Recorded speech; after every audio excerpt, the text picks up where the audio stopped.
Good morning, everyone. My name is Tori Cooper, and I serve as the Media and Public Affairs Consultant for the South Fulton Police Department. We want to thank you for joining us here this morning.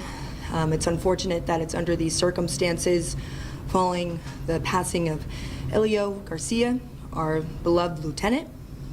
This is an extremely difficult time for his family, for this police department, and everyone involved. Before we get started, we felt it was appropriate for our chaplain, Ms. Barbara, to lead us in prayer. Thank you. Let us look unto our Maker. Heavenly Father, we come to you in a time of discomfort. We come to you in a moment of grief. Our hearts are grieving, and we don't pretend that we're not grieving. We look to your comfort for our city department, our police department, Julio's family. We ask that you go comfort them. And we ask that you just give us all the strength to go through these times. We know you as a comforter on today. We know you as a healer on today. So we ask that you send all your mercies to comfort us. And it's in your name we pray. Amen.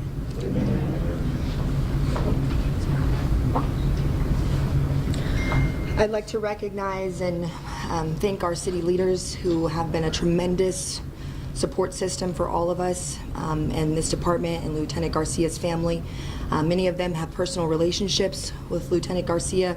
I'd like to thank Mayor Pro Tem, Linda Pritchett, who has joined us, city council members that have been present. We have Ms. Carmelita Gums, we have Ms. Helen Willis, and we also have our Madam City Manager who is here, as well as JC Sebastian. So thank you guys for your leadership and your continued support during this process.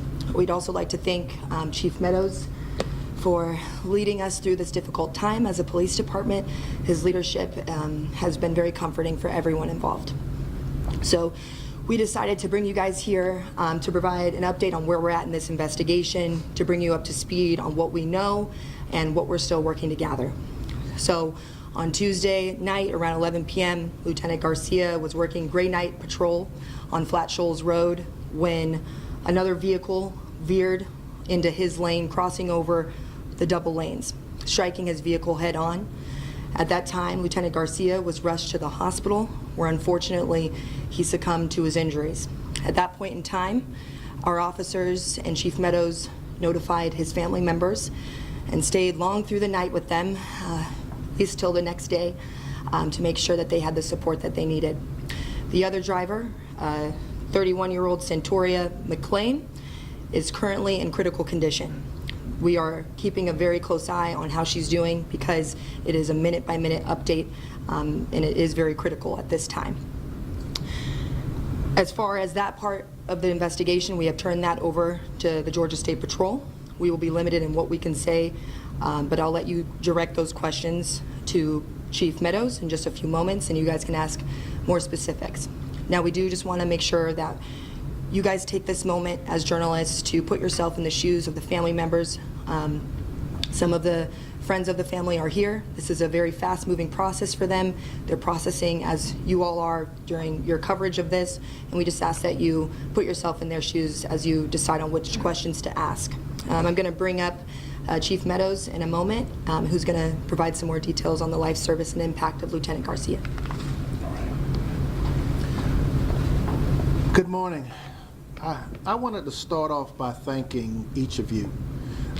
The coverage of the life and legacy of Elio Garcia has been outstanding. I've seen most of your coverage, and certainly you all have done your best to capture what he meant to this organization. I also want to thank the mayor and council and Ms. Subadan for their support of this agency. As you could imagine, it's a difficult time. In the 39 years I've been doing this job, I've lost a lot of friends in the line of duty. And certainly none hits harder than this one to me, simply because Elio meant a great deal to me as a leader in this organization. When I first came aboard as the police chief, he was one of the first people that approached me and said, I want to go with you to help build this police department. And certainly he's been an integral part in helping us build this organization into what it is today. And I make no mistake about it, certainly he's been not only a leader of this police department, but he's also been a great friend to me and this organization. And unfortunately, his family was scheduled to be here with us today. They had a scheduling conflict that came about at the last minute, and they weren't able to attend. And so our hearts go out to them as they're going through making arrangements for Elio's funeral. As I said earlier, he meant a great deal to me in this organization. He served the South Fulton Police Department most of his time in the Internal Affairs Unit, where he helped us to build a certain standard in this organization. And that standard remains high to this day, mostly because of Elio and the work that he's done within the South Fulton Police Department. And so, you know, having said that, I hope that you all continue to capture the legacy and the life that he's lived in terms of helping us to build this organization. So having said that, I would like to open it up to questions. Chief, you mentioned that you've lost multiple people, I'm guessing in different departments all over Metro Atlanta. This one just seems, you know, when we look at it, you know, he wasn't at a SWAT standoff, he wasn't doing anything dangerous, and really, it could have been any of us, you know, traveling along that road. Can you just speak to how that's affecting everyone's grief process? That's an excellent question. And we understand that when we put this uniform on every day and we go out to do our jobs, the simplest task can result in serious harm to our police officers. And he was just driving down Flat Shoals Road, not expecting someone to veer into his lane. I can think of countless circumstances where police officers have been just carrying out simple duties every day that resulted in their deaths. And so when you see something tragic like this, especially when it can be prevented, it certainly hits us hard because you don't expect it to happen. You know, you expect to go on a call where you might have to get physical with an individual, or you might have to pull out your service weapon, but you don't expect when you're just driving down the street that you might be met with your end.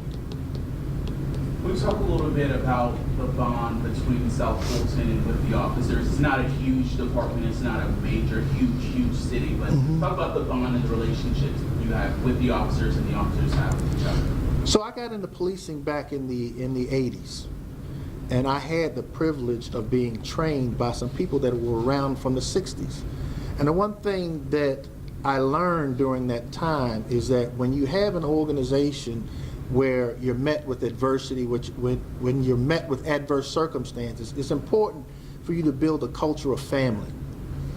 Not family to the point to where you're not being overly transparent with your communities, but family that when things like this happen, you're able to lean on one another, you're able to power through adversity, you're able to make sure that the organization will endure, right? And so as we've built this culture here, it hadn't been for everyone. Quite frankly, some people have come into the culture and they've left the organization. But we're going to make sure that we continue to build a culture that's inclusive, a culture that represents what the citizens of South Fulton want to see, and certainly Elio embodied that in his time here with the South Fulton Police Department. So, Chief, everyone always expects that you would have a situation where you lose an officer, quote unquote, in the line of duty, generic way of saying on the job. So this way is completely different, obviously. We just know that an officer was shot in, I think it was Baldwin County last night. Right. So can you kind of explain to people that notion that when you all walk out of your door every morning, or if you're working the night shift afternoon, and you never know if you're going to come home? And that's the hardest part of the job. You know, when you have family members that expect you to return every day, when I called Elio's wife, she instantly started asking me questions over and over again about what was happening. And I said, Ellie, I need to see you in person. And she kept calling, she kept asking me for additional information, and it was hard because I know my wife would respond the same way, and it was important for me to make sure that I was as transparent with her as I could possibly be. And so, as you could imagine, she's devastated. I think about not only his family, not only his wife, but his children as well, and what they meant to him. Every time I sat down with Elio, he always brought up his children and where they were and their accomplishments in life. And so when you don't know that you're not going to be home, it's difficult. And so he lived his life with his family every day to the fullest. And that was one of the things I really respected about him. Chief, I know you remember the story that we did when you all had the training with dealing with folks with autism, and Right. you had Helio interview with us, and Right. he was very open about his family situation. And I mean, he really told me at least 18 stories about his family in that little bit of time we were sitting Right. there, which warmed my heart because not everybody is centered with family like we used to be. How do you carry on because I know he brought that to work too, because I could just tell how he interacted with other people. Like, how do you keep his legacy alive by carrying on what he used to do? Well, and that's an excellent question, because with Elio, he was very open about his family circumstances. And I remember the story that he did with you all. And so it was important for us as leaders. We understand that we're not going to be our best selves if our family life isn't what it should be. And so as a leader, if I have the right type of relationship with my people, then I know when they're going through adverse circumstances away from this job. And Elio was always very open with me about some of the things that he was experiencing in his personal life. And so when we look at ways that we can carry on his legacy, that autism training that we've put on meant a great deal to him. And so he was always actively involved in that, actively involved in the circumstances involving to the Latino community, not just here in the city of South Fulton, but throughout the region. He was always calling me about ways that we could liaison with different organizations. And so it's important for us to understand that relationships meant a great deal to him, personal and professionally, that we continue to build and leverage a network of relationships throughout the region. And I believe that's the best way to honor Elio's memory. Chief, can I ask one of your ranking guys a question? Whoever you want to pick. Certainly. Let's, Major Rogers, you want to come up? In Major, the chief, of course, the top flag officer, so it comes with different perspective. In terms of the guys that are going to be in that car on the road every day now, knowing that one of their brothers is not there, how do they handle it? And what is the department, and I guess maybe the city can answer, doing in terms of any kind of counseling, or what do you guys do for those guys that are in the car? That's a great question. So we actually have some peer support and employee assistance program resources available for the officers, which they'll be taking part in actually today.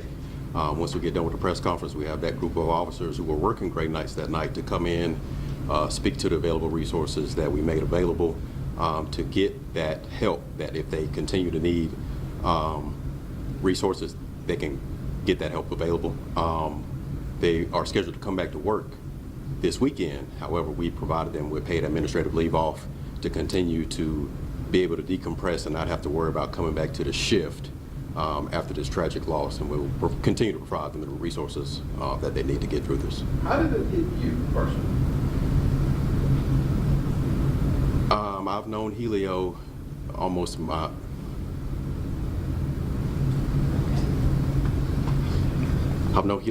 entire career.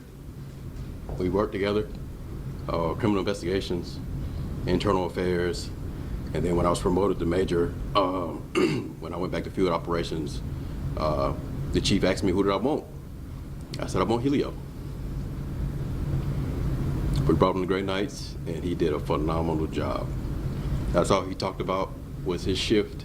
He was proud of the sergeants. He was proud of the officers that he had. Every night, I got sometimes 2 a.m. phone calls from Elio. Hey, Major, what do we do in this situation? I'd say, hey, let's talk through it. We'll talk through it. But, man, Elio is going to be greatly missed by everybody in this police department. He just... Last question? Chief, any kind of resources or things that? I'm sorry? Any arrangements, resources, anything like that we need to know for? Do you want for the family? Yeah, yeah. Oh, the resources? Do you want to mention? Yes. For the family? Name your title, please. Good morning. I'm Sharon Subadan. I'm city manager here in the city of South Fulton. What I want to say is the city is fully committed to provide all resources necessary to our officers and, more importantly, to the family. Our HR department is coordinating any and all benefits, any and all. We have heard from both private and public organizations, to include the governor, from all over the state, all over the country, and we are committed to ensure that the family gets all of the support that they need. This organization commits millions of dollars into our police department to make sure they have every resource available. And we will continue to stand with the family, not just in this immediate moment, but into the future. Thank you. Chief, I just have one more, since we were expecting the family and they're not here. Can you just speak for them? I think we all can imagine what you're feeling, but can you just put it into words? So I've sat down with, and we call her Ellie, Elio's wife, and as you could imagine, she's rather understandably distraught. And so we've offered not only emotional support, but to the sorry, Channel 5. Okay. Okay. Just put it down. You can start over. Okay. We've not only offered them emotional support, but as the city manager said, we're doing as much as we can to try to help process and make arrangements and things of that nature. And so it's important that we not only support them today and right after the funeral, but well into the future, because, as you can imagine, we have a single mother now that still has to raise children. And so it's important that we continue to support that effort. And so we have a lot of resources in terms of state resources along with federal resources. They've all reached out to us. As the city manager mentioned, I spoke to Governor Kemp on yesterday, and he was very supportive and said that whatever we need from the state of Georgia, they're prepared to assist. And then I've also spoken with Colonel Hutchins over the Georgia State Patrol. He called me on yesterday, and we had a very poignant conversation about things that we needed to do to move forward. And so the expectation is that we'll be able to support the family in a very meaningful way. This is a first for us. And so as a city and as an organization, and so we're kind of feeling our way through it. It hasn't always been easy. It's been bumpy in some instances, but at the end of the day, we're committed to moving this organization and the family forward. Has the city heard from the White House? I've heard from a lot of people. I don't think the White House is one of them. All right, thank you so much. We appreciate your time.